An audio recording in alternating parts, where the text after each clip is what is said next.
महादेव नमस्कार। स्वागत है आप सभी का हमारे इस यूट्यूब चैनल सनातन सत्य ज्ञान में। सभी को श्री शिवाय नमस्तुभ्यम। कैसे हैं आप सब? आप सभी को मेरा नमस्कार। आज मैं आप सभी के समक्ष पंचवीखू अथवा भीष्म पंचक की कथा प्रस्तुत कर रही हूँ। पंचवीखू का त्योहार कार्तिक महीने में देवोत्थान एकादशी से कार्तिक पूर्णिमा तक मनाया जाता है। प्राचीन समय में जब महाभारत का युद्ध हुआ था तब पांडव युद्ध में जीत गए। पांडवों की जीत के बाद श्री कृष्ण भगवान पांडवों को भीष्म पितामह के पास लेकर गए ताकि पितामह उन्हें कुछ ज्ञान दे सके। सूर्य के उत्तरायण होने के इंतजार में सैया पर लेटे हुए भीष्म पितामह को श्री कृष्ण भगवान ने पांडवों को ज्ञान देने का अनुरोध किया।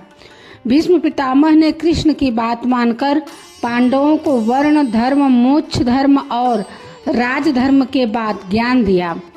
भीष्म पितामह ने यह ज्ञान पांडवों को 5 दिन तक दिया। उनका उपदेश सुनकर श्री कृष्ण भगवान संतुष्ट हो गए और बोले, हे पितामह, आपने कार्तिक मास की शुक्ल एकादशी से पूर्णिमा तक 5 दिनों में जो धर्म का उपदेश दिया है उससे मैं बहुत प्रसन्न हूँ। मैं इसकी स्मृति में आपके नाम पर भीष्म पंचक व्रत स्थापित करता हूँ। जो लोग इस व्रत को करेंगे वह जीवन भर सुख भोगकर अंत में मोक्ष को प्राप्त करेंगे। आइए अब हम सब श्रवण करेंगे पंचवीखू की कहानी, जो कार्तिक मास के अंतिम 5 दिन में सुनने से आपको पूरे कार्तिक मास का फल मिल जाएगा। किसी गांव में एक साहूकार रहते थे। उनके पास एक बेटा और उनकी बहू थी। बहू कार्तिक माह में नित्य प्रातः उठकर नदी में कार्तिक स्नान के लिए जाया करती थी। उसका एक नियम था, वो कार्तिक के राई दामोदर जी भगवान के दर्शन से पहले वह किसी भी पराये पुरुष का मुंह नहीं देखती थी। उसी गांव का एक राजकुमार भी सुबह सुबह सवेरे नदी स्नान के लिए रोज जाता था। एक दिन उसे लगा कि कोई है जो मुझसे भी जल्दी उठकर नहा लेता है। कार्तिक माह के 5 दिन बचे थे कि एक दिन साहूकार की पुत्रवधि तो स्नान करके वापस जा रही थी और उसी समय राजकुमार स्नान करने के लिए आया तो जल्दी जल्दी में साहूकार की पुत्रवधू की पांव की एक मोजड़ी वहीं छूट गई। राजकुमार ने उसकी मोजड़ी उठा ली और सोचने लगा कि जिस स्त्री की यह मोजड़ी इतनी सुंदर है वह स्त्री कितनी सुंदर होगी। उसने पूरे गांव में घोषणा करवा दी कि जिसको यह मोजड़ी है वह 5 रात मेरे पास आएगी। साहूकार की पुत्रवधू ने कहलवा दिया कि मैं 5 रात ब्रह्म मुहूर्त में आऊंगी, लेकिन किसी को साख भरने हामी भरने के लिए बैठा देना। राजकुमार ने एक बोलने वाले तोते को पिंजरे में बंद कर नदी किनारे पेड़ पर टांग दिया। साहूकार की पुत्रवधू सुबह के समय आई, पहली पौड़ी पर पैर रखा और बोली, हे कार्तिक के ठाकुर राई दामोदर जी, 5 पांडु, छठे नारायण, भीखम राजा, उस पापी को नींद आ जाए। राजा के बेटे को नींद आ गई। पुत्रवधू कार्तिक स्नान कर जाने लगी तो तोते से बोली, सुआ सुआ तेरे गल डालूंगी मोतिया हार, मैं पतिव्रता नार, मेरे सत की लाज रखियो, भरियो मेरी साख। सुआ ने कहा, ठीक है, मैं तेरी साख भरूंगा। वह तो कहकर चली गई। राजकुमार उठा और सुआ से पूछा, सुआ सुआ वह आई थी, कैसी थी? सुआ बोला, आभा की सी बिजली, होली की सी झल, रूप की सी कामिनी, गुलाब का सा रंग। अगले दिन राजकुमार अंगुली चीर कर लेट गया। सारी रात दर्द में तड़पता रहा। साहूकार की पुत्रवधू दूसरे दिन सुबह के समय आई, पहली पौड़ी पर पैर रखा, बोली, हे कार्तिक के ठाकुर राई दामोदर जी, 5 पांडु, छठे नारायण, भीखम राजा, उस पापी को नींद आ जाए। राजकुमार को नींद आ गई। सुबह राजकुमार ने तोते से फिर पूछा, आई थी क्या? तो तोते ने सारी बात बता दी। हाँ आई थी, अब राजकुमार ने तीसरी रात को आंखों में मिर्ची डालकर बैठ गया। सारी रात दर्द में तड़पता रहा।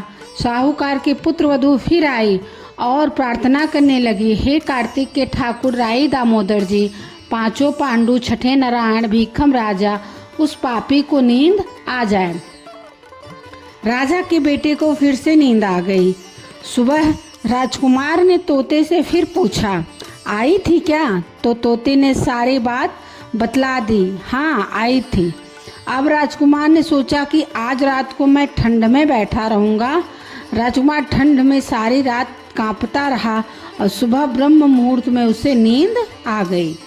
साहूकार की पुत्रवधू चौथे दिन सुबह के समय आई, पहली पौड़ी पर पैर रखा और बोली, हे कार्तिक के ठाकुर राय दामोदर जी, पांचों पांडु, छठे नारायण, भीखम राजा, उस पापी को नींद आ जाए।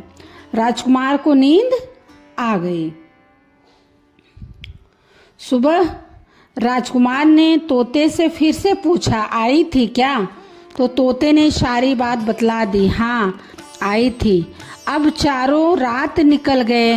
राजकुमार ने सोचा, आज की आखिरी रात है, आज तो मैं मेरी अंगुली जला लूँगा, जलन से मुझे नींद नहीं आएगी। सारी रात जलन से तड़पता रहा। भगवान की कृपा से राजकुमार की सुबह आंख लग गई।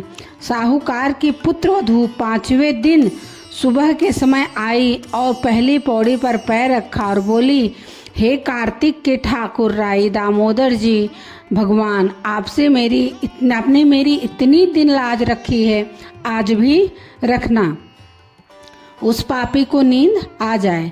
राजकुमार को नींद आ गई। साहूकार की पुत्रवधू ने तोते से कहा, हे शुआ, उस पापी से कह देना मेरी मोजड़ी घर पहुंचा दे। राजकुमार हड़बड़ाकर उठा। राजकुमार ने तोते से फिर पूछा, आई थी क्या? तो तोते ने सारी बात बतला दी, हाँ आई थी और उसने अपनी मोजड़ी मंगवाई है।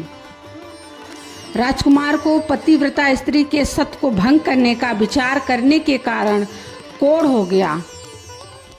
राजा जी ने राजकुमार का बहुत से वैद्यों से इलाज करवाया, परंतु कोई दवा का असर नहीं हुआ।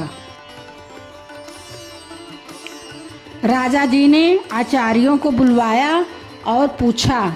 तब आचार्यों ने बतलाया कि राजकुमार को पतिव्रता स्त्री का सत्य भंग करने का प्रयास किया है, उसी के पाप स्वरूप इनका अंग अंग जल रहा है। तब राजा साहूकार की पुत्र वधू को अपनी बेटी बनाया तथा उसके कार्तिक स्नान का पुण्य राजा के लड़के को दिया। उस पुण्य के प्रभाव से राजकुमार स्वस्थ हो गया तथा उसने अपने कृत्य के लिए क्षमा याचना की। राजा जी और राजकुमार ने सारी नगरी में कहलवा दिया कि सब कोई कार्तिक स्नान करे, वह स्त्रियों का सम्मान करे। सभी को कार्तिक स्नान की बहुत बहुत बधाई। हर हर महादेव। पंच भिक्षु देवता की जय। श्री कृष्ण दामोदरम भगवान की जय। यदि आपको पंच भिक्षु की कथा पसंद आई हो तो कमेंट बॉक्स में श्री कृष्ण दामोदरम अवश्य लिखना ना भूलें। आप सभी को हार्दिक धन्यवाद। जय श्री कृष्ण दामोदरम भगवान। जय माता दी। हर हर महादेव। श्री शिवाय नमस्तुभ्यम। जय भोलेनाथ।